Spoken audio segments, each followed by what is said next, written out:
Good morning, friends. I hope you're all doing well.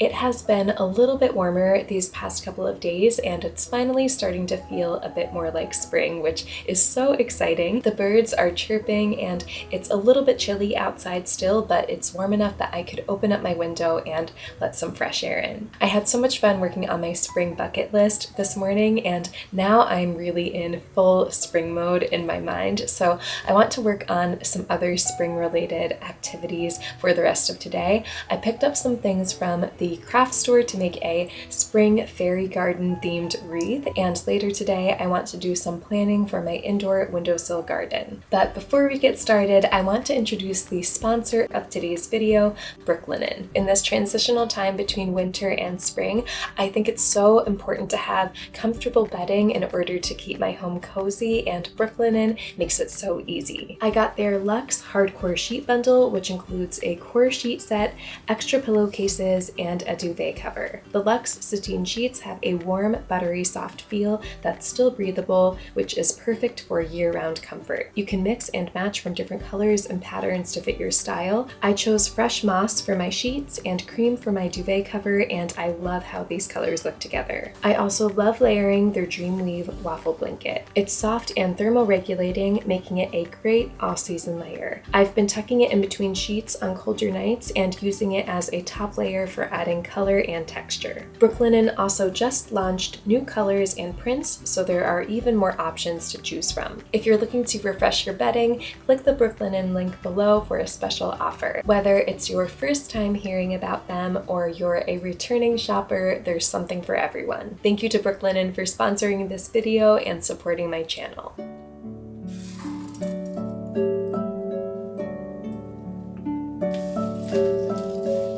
I've been wanting to make a wreath to decorate my home this spring, and I was feeling inspired to make something that's really whimsical and fantasy themed, so today I'm making a fairy garden wreath.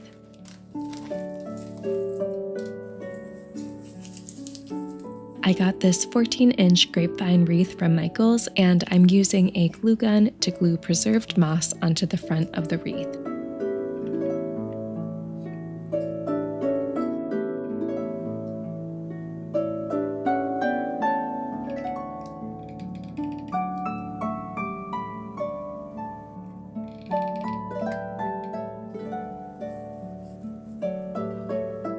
I'm leaving the top quarter of the wreath exposed just because I love the natural look of the grapevine wreath showing through.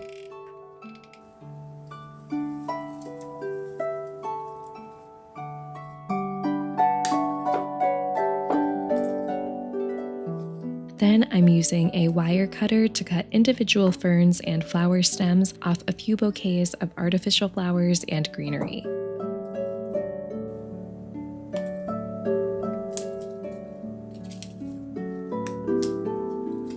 Next, I'm poking the stems through the moss and into the grapevine wreath at an angle. You can definitely glue the flowers down for extra support, but I find that sticking them into the wreath is usually enough to keep them secured in place.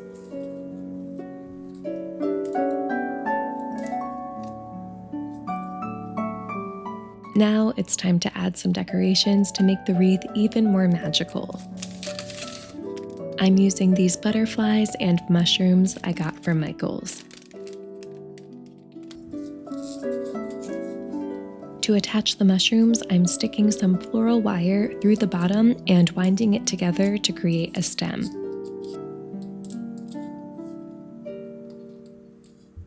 Then I'm pushing the wire into the wreath to secure the mushrooms and butterflies. I really like placing the mushrooms on the bottom inner edge like this because it makes them look like they're growing right out of the moss.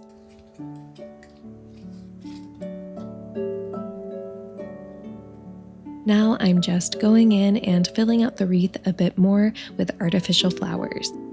And for this wreath, I used a blend of hydrangeas, forsythias, daisies, and roses. I really like the mixture of different flowers because the different shapes and colors made it feel even more whimsical. To make the wreath feel a little bit more wild and organic, I'm just placing some stems around the outer edges as well, so it kind of looks like they're spilling off the wreath. And I am all done with my fairy garden wreath. I am so happy with how this turned out, and it was really fun to make. I highly recommend this project if you're looking for a really fun spring craft.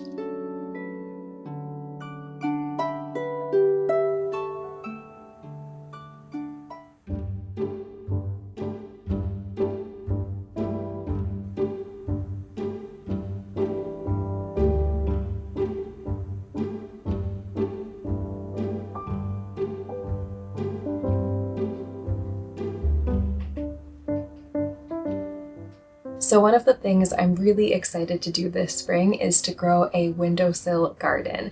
I made one last year and I learned so much from the process. Some of my plants did really well and some of them did not do so well growing indoors. So I'm hoping I can take some of the knowledge that I learned from last year's gardening experience and apply it this year and hopefully be a little bit more successful with the plants that I grew. I've really missed having fresh herbs and microgreens in my kitchen during the colder months. I love that feeling of being able to cook a meal and cut fresh herbs right from the plant and put them into the food. It's just so much fun. So I kept a record of all my gardening notes in my herbalism and gardening notebook last year, and I'm going to use them to kind of plan and organize everything I want to have in my garden this year. I also got a mini greenhouse from IKEA a couple months ago, and I'm so excited to finally use it this spring. It's great because not only will it keep OB away from the plants, but it's also a great way to help plants grow indoors.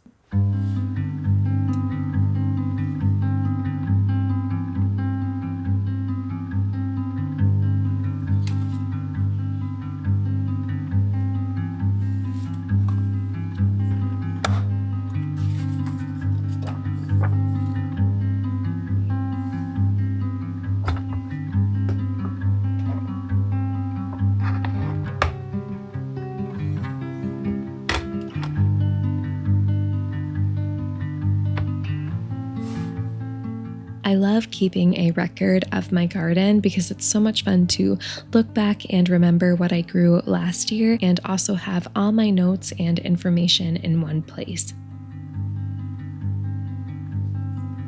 This notebook is kind of like a scrapbook for me as well. I love the memory keeping aspect of cataloging my garden from previous years and being able to kind of flip through and reflect on everything I've grown.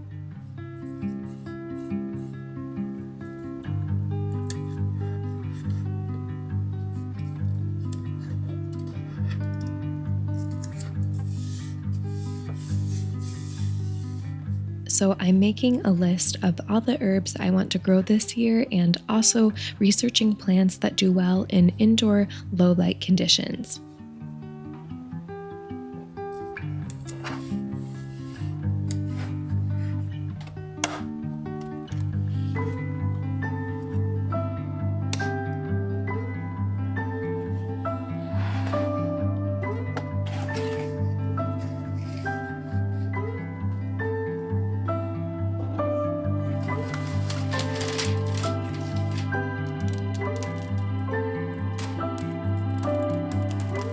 This mini greenhouse was really easy to assemble and it looks so cute. I'm really excited to start using it. Not only will it help the plants grow, but I'm hoping that this will be a good way to keep Obi away from them. He doesn't like to eat plants, but he's been very destructive lately and he's been knocking all of my plants off the windowsill. So hopefully this will add some extra protection. I'm planning on starting a few different herbs from seed this year, and I want to begin by growing some lemon balm.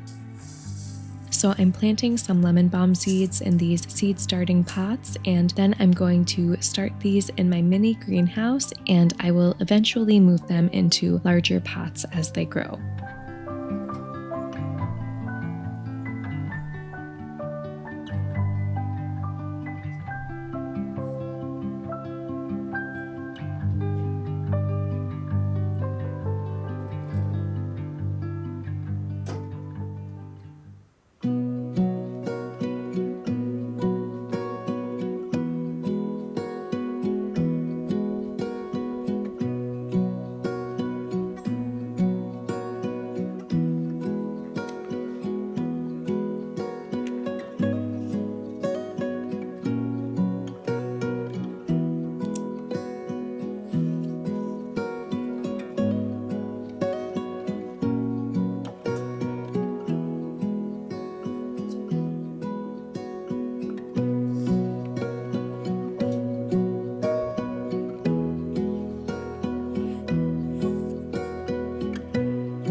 I'm working on a crochet market tote, so this is the base of the bag and it's pretty much done, and then I'm going to keep working up in rows until the bag is complete, and then I'll add the handle. So I realized it's been about a year since I first started crocheting, and now it's such a huge part of my life and one of my favorite hobbies.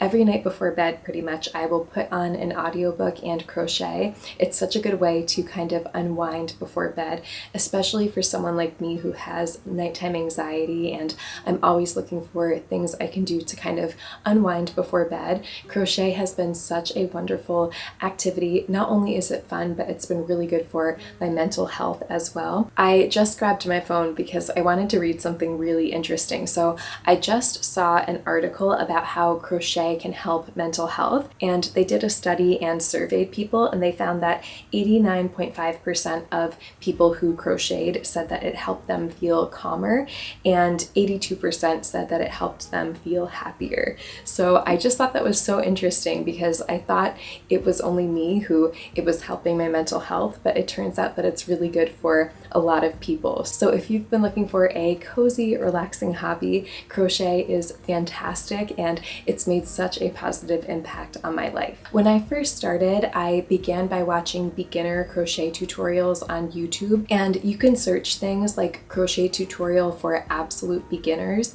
and find projects and tutorials that are super beginner friendly. And I started out with small projects like coasters and dishcloths, things that were very small and not super complicated, so that if you do mess up, it's not really frustrating like you're working on a whole blanket and then you find out that you have to rip out several rows of the blanket, and then you can work your way up from there. So I have been so excited for spring crochet projects. This market bag is one of the things on my list because I'm planning to use this when I go to the farmer's market, or maybe as a book bag when I go to the bookstore. I will link the video tutorial for this bag in the description, but this is a really great project for people who I would say are experienced beginners. So maybe if you've done a few different projects, you've made some dishcloths, maybe some granny squares, and you're comfortable with working on a larger project, this one has been pretty simple and the tutorial is easy to follow as well. So I put together a list of different projects I want to crochet this spring, and all of them have video tutorials on YouTube, so I wanted to share them with you in case you're interested in making any of them, and I will link all the tutorials below. So the first one is this flower headband. This one was so cute and very whimsical and fairy, and if you're a beginner, I think this is a great project to get started on as well. I also love this crochet flower garland. I think this would look so cute either on the bookshelf or on a window, and I might even make a couple of these to hang around the house. This is another one that I think will be really great for beginners also. I'm also planning to make this top from Hannah Drapinski. So this is a 3-in-1 pattern that I actually used to make a sweater this fall, and I love this sweater so much. I wear it all the time in my videos, and I really want to make one with short sleeves for the summer. These kinds of sweaters are usually called raglan sweaters, and they're pretty easy to make. If you've done a few crochet projects and you're looking to make your first wearable, Hannah's instructions are super clear and easy to follow, and I made this sweater pretty quickly. I think it only took me a few days to finish it, so if you're making a short sleeved version or a crop top, that will be even faster. I have a couple more projects on my list that are a little bit more difficult than the first ones I shared, but I really want to challenge myself to make these this year. These projects are probably beginner to intermediate level. So I want to make this fairy poncho. This looks so pretty. This is also a tutorial from Hannah Drapinski, and it looks so whimsical. I love the color she chose as well. I might do something similar, and I've never made a poncho before, so I'm really excited for this one. I also love this off-the-shoulder granny square top. I think this is going to be so cute for spring and summer, and it looks like you make one big granny square and then crochet around the granny square to make the rest of the top. So I'm hoping I can make it pretty easily. I'm so excited to start wearing this one. And finally, the last thing on my list is this lacy flower sweater.